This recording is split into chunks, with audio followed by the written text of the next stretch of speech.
¿Sabías que la palabra bruja quiere decir etimológicamente mujer sabia? ¿Te atreves a ver sin taparte los ojos? Sin taparte los ojos, te estaré avisando. Y como siempre, pavorosamente, espeluznante. Y como siempre, pavorosamente, espeluznante. Y como siempre, pavorosamente, espeluznante. ¿Sabías que la palabra bruja quiere decir etimológicamente mujer sabia? Las mujeres que inicialmente fueron descritas como brujas tenían una connotación positiva, eran consideradas curanderas o conocedoras de la naturaleza. A medida que va avanzando la Edad Media es cuando se le empieza a dar un significado que tiene que ver con el ámbito malo, y es que apenas en el siglo XVI, con la Reforma Protestante y el Malleus Maleficarum, un áspero y cruel tratado que explica cómo identificar y perseguir a una bruja, es cuando se llega a la persecución feroz. Sin poder confirmar cifras exactas, se conoce que más de 50.000 personas fueron ajusticiadas por brujería en Europa, 300 de las cuales aproximadamente fueron ejecutadas en España. Ya entrado el siglo XVI, esta definición tan amplia del delito de brujería hacía complicado delimitar hasta dónde se llegaba la fantasía y dónde empezaba lo real.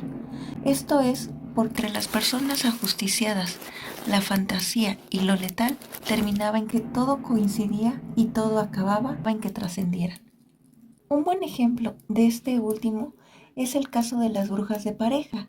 En ese municipio de la actual zona de Guadalajara se constató que hubo varios grupos de mujeres que durante el reinado de Carlos V cometían allanamiento de morada y a las que se les acusó de brujería porque supuestamente entraban volando, a menudo por las chimeneas o los tejados, y provocaban que los niños con los que se encontraban en estas casas enfermaran o trascendieran.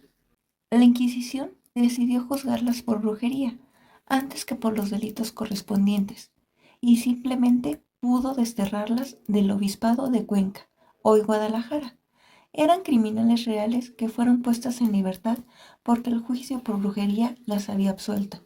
Sin embargo, personas inocentes que afirmaban ser videntes y que poco tenían de criminales sí podían llegar a pagar con sus vidas esta situación. Acababan trascendiendo por este juicio. El juicio pertinente, este caso fue el de Eugenio Torralba, un intelectual de la época que había viajado por las principales universidades de Europa del momento y que hacía vaticinios proféticos sobre el reinado de Carlos V. Torralba terminó sus días en una celda, en una cárcel de Cuenca, encerrado por brujería.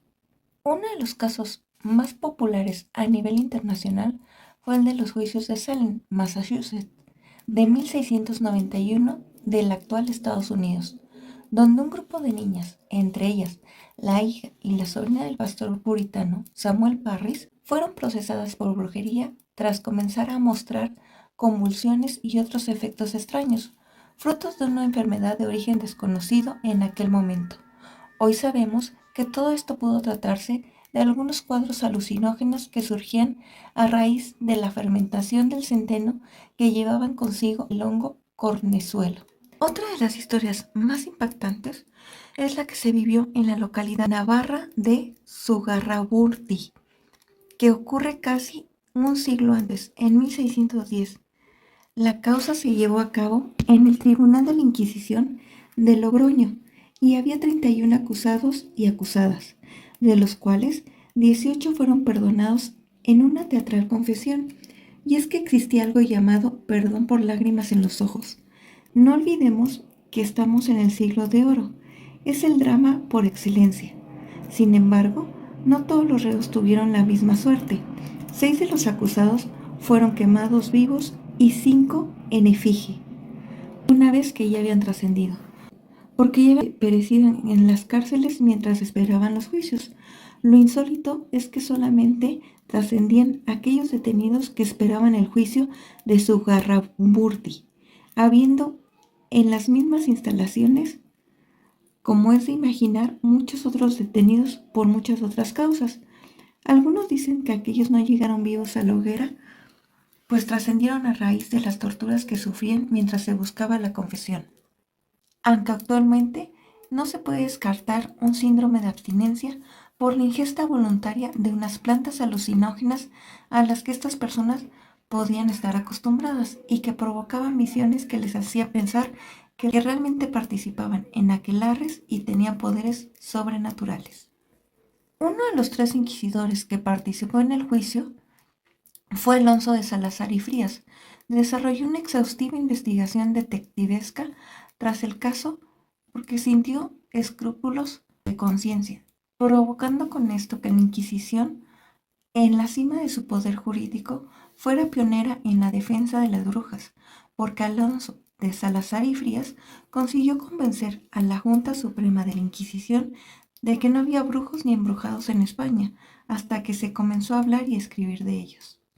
En el siglo XVIII y XIX, las brujas ya tomaban un aire reivindicativo, y esto se ve a través de las representaciones pictóricas como la colección de las brujas de Goya, siendo su obra más conocida El Aquelarre de 1797, que muchos expertos de la obra del artista afirman que tomaría su inspiración precisamente en los juicios de Zugarramurdi. ¿Te atreves a ver? Sin taparte los ojos, sin taparte los ojos, te estaré avisando. Y como siempre, pavorosamente, espeluznante. Y como siempre, pavorosamente, espeluznante. Y como siempre, pavorosamente, espeluznante. Ahora ya lo sabes, la palabra bruja significa mujer sabia que pone en uso sus conocimientos. Y solamente depende de ti el juzgar si esto es verdad o no. Por lo mientras, nosotros te presentamos aquí las imágenes. ¿Te atreves a ver? Sin taparte los ojos, sin taparte los ojos, te estaré avisando. Y como siempre, pavorosamente, espeluznante. Y como siempre, pavorosamente, espeluznante. Y como siempre, pavorosamente, espeluznante. Y como siempre, pavorosamente, espeluznante. Recuerda, nos vemos pronto, nos vemos en vivo. ¿Te atreves a ver? Sin taparte los ojos, sin taparte los ojos, te estaré avisando. Y como siempre, pavorosamente, espeluznante. Y como siempre, pavorosamente, espeluznante. Y como siempre, pavorosamente, espeluznante. ¿Sabías que la palabra bruja quiere decir etimológicamente mujer sabia? ¿Te atreves a ver? Sin taparte los ojos, sin taparte los ojos, te estaré avisando. Y como siempre, pavorosamente, espeluznante. Y como siempre, pavorosamente, espeluznante. Y como siempre, pavorosamente, espeluznante. ¿Sabías que la palabra bruja quiere decir etimológicamente mujer sabia? Las mujeres que inicialmente fueron descritas como brujas tenían una connotación positiva, eran consideradas curanderas o conocedoras de la naturaleza. A medida que va avanzando la Edad Media es cuando se le empieza a dar un significado que tiene que ver con el ámbito malo, y es que apenas en el siglo XVI, con la Reforma Protestante y el Malleus Maleficarum, un áspero y cruel tratado que explica cómo identificar y perseguir a una bruja, es cuando se llega a la persecución feroz. Sin poder confirmar cifras exactas, se conoce que más de 50.000 personas fueron ajusticiadas por brujería en Europa, 300 de las cuales aproximadamente fueron ejecutadas en España. Ya entrado el siglo XVI, esta definición tan amplia del delito de brujería hacía complicado delimitar hasta dónde se llegaba la fantasía y dónde empezaba lo real. Esto es porque las personas ajusticiadas, la fantasía y lo letal terminaba en que todo coincidía y todo acababa en que trascendieran. Un buen ejemplo de este último es el caso de las brujas de Pareja.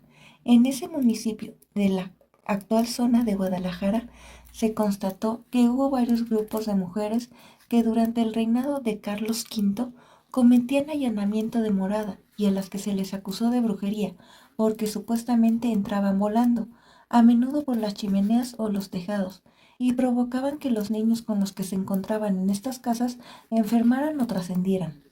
La Inquisición decidió juzgarlas por brujería antes que por los delitos correspondientes y simplemente pudo desterrarlas del obispado de Cuenca, hoy Guadalajara. Eran criminales reales que fueron puestas en libertad porque el juicio por brujería las había absuelto. Sin embargo, personas inocentes que afirmaban ser videntes y que poco tenían de criminales sí podían llegar a pagar con sus vidas esta situación. Acababan trascendiendo por este juicio. El juicio pertinente, este caso fue el de Eugenio Torralba, un intelectual de la época que había viajado por las principales universidades de Europa del momento y que hacía vaticinios proféticos sobre el reinado de Carlos V. Torralba terminó sus días en una celda, en una cárcel de Cuenca, encerrado por brujería. Uno de los casos más populares a nivel internacional fue el de los juicios de Salem, Massachusetts, de 1691 del actual Estados Unidos, donde un grupo de niñas, entre ellas la hija y la sobrina del pastor puritano Samuel Parris, fueron procesadas por brujería tras comenzar a mostrar convulsiones y otros efectos extraños, frutos de una enfermedad de origen desconocido en aquel momento. Hoy sabemos que todo esto pudo tratarse de algunos cuadros alucinógenos que surgían a raíz de la fermentación del centeno que llevaban consigo el hongo cornezuelo. Otra de las historias más impactantes es la que se vivió en la localidad navarra de Zugarramurdi, que ocurre casi un siglo antes, en 1610. La causa se llevó a cabo en el Tribunal de la Inquisición de Logroño y había 31 acusados y acusadas, de los cuales 18 fueron perdonados en una teatral confesión. Y es que existía algo llamado perdón por lágrimas en los ojos. No olvidemos que estamos en el siglo de oro. Es el drama por excelencia. Sin embargo, no todos los reos tuvieron la misma suerte. 6 de los acusados fueron quemados vivos y 5 en efigie, una vez que ya habían trascendido, porque ya habían perecido en las cárceles mientras esperaban los juicios. Lo insólito es que solamente trascendían aquellos detenidos que esperaban el juicio de Zugarramurdi, habiendo en las mismas instalaciones, como es de imaginar, muchos otros detenidos por muchas otras causas. Algunos dicen que aquellos no llegaron vivos a la hoguera, pues trascendieron a raíz de las torturas que sufrían mientras se buscaba la confesión. Aunque actualmente no se puede descartar un síndrome de abstinencia por la ingesta voluntaria de unas plantas alucinógenas a las que estas personas podían estar acostumbradas y que provocaban visiones que les hacía pensar que realmente participaban en aquelarres y tenían poderes sobrenaturales. Uno de los 3 inquisidores que participó en el juicio fue Alonso de Salazar y Frías. Desarrolló una exhaustiva investigación detectivesca tras el caso porque sintió escrúpulos de conciencia, provocando con esto que la Inquisición, en la cima de su poder jurídico, fuera pionera en la defensa de las brujas, porque Alonso de Salazar y Frías consiguió convencer a la Junta Suprema de la Inquisición de que no había brujos ni embrujados en España, hasta que se comenzó a hablar y escribir de ellos. En el siglo XVIII y XIX, las brujas ya tomaban un aire reivindicativo, y esto se ve a través de las representaciones pictóricas como la colección de las brujas de Goya, siendo su obra más conocida El Aquelarre de 1797, que muchos expertos de la obra del artista afirman que tomaría su inspiración precisamente en los juicios de Zugarramurdi. ¿Te atreves a ver? Sin taparte los ojos, sin taparte los ojos, te estaré avisando. Y como siempre, pavorosamente, espeluznante. Y como siempre, pavorosamente, espeluznante. Y como siempre, Favorosamente espeluznante. Ahora ya lo sabes, la palabra bruja significa mujer sabia que pone en uso sus conocimientos. Y solamente depende de ti el juzgar si esto es verdad o no. Por lo mientras, nosotros te presentamos aquí las imágenes. ¿Te atreves a ver? Sin taparte los ojos, sin taparte los ojos, te estaré avisando. Y como siempre, favorosamente espeluznante. Y como siempre, favorosamente espeluznante. Y como siempre, favorosamente espeluznante. Y como siempre, favorosamente espeluznante. Recuerda, nos vemos pronto, nos vemos en vivo. ¿Te atreves a ver? Sin taparte los ojos, sin taparte los ojos, te estaré avisando. Y como siempre, favorosamente espeluznante. Y como siempre, favorosamente espeluznante. Y como siempre, favorosamente espeluznante. ¿Te atreves a ver? Sin taparte los ojos,